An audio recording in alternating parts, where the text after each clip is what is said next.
Nous poursuivons avec ce communiqué du ministre de l'Artisanat et du Tourisme qui a le regret de porter à la connaissance des Maliens qu'un incendie est survenu à la maison des artisans de Bamako et dans les annexes de la grande mosquée de Bamako hier dimanche 15 décembre.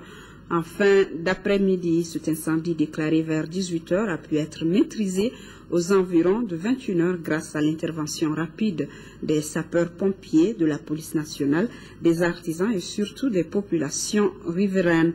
Par la grâce de Dieu, aucune perte en vie humaine n'est à déplorer. Cependant, des dégâts matériels très importants ont été enregistrés. Une commission de crise a été aussitôt mise en place. Elle est composée de membres du ministère de l'Artisanat et du Tourisme, du gouvernorat de Bamako, de la mairie du district de Bamako, de la mairie de la commune 2, de l'Assemblée permanente, des chambres de métiers du Mali, du comité de gestion de la maison des artisans de Bamako, du syndicat national des artisans du Mali et des victimes de l'incendie. Un compte rendu fidèle sera fait au gouvernement dans les meilleurs délais. Et justement, sur ce sinistre, une de nos équipes de reportage s'est rendue sur place. Voyons le compte rendu avec Abdelkarim Kaba.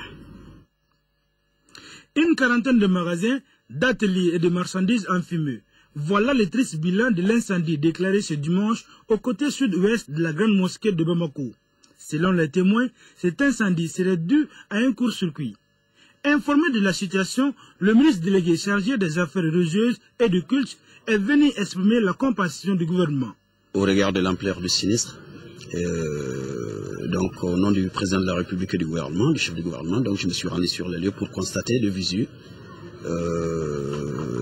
adresser tout le réconfort moral des autorités de la République aux sinistrés et saluer l'esprit stoïque que j'ai rencontré avec ceci et qui est l'expression d'hommes et de femmes très croyants. Ensuite aussi un appel au regard de certains témoignages, l'inaccessibilité, les sapeurs-pompiers qui ont voulu être là à temps, qui n'avaient pas d'accès.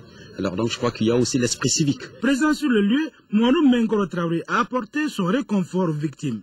Tout de suite, nous avons mis un comité de crise en place, composé des occupants, des associations sur place et la chambre de métiers locale, qui sont en train de faire un état des lieux qu'on va certifier par un expert et envoyer à qui des droits.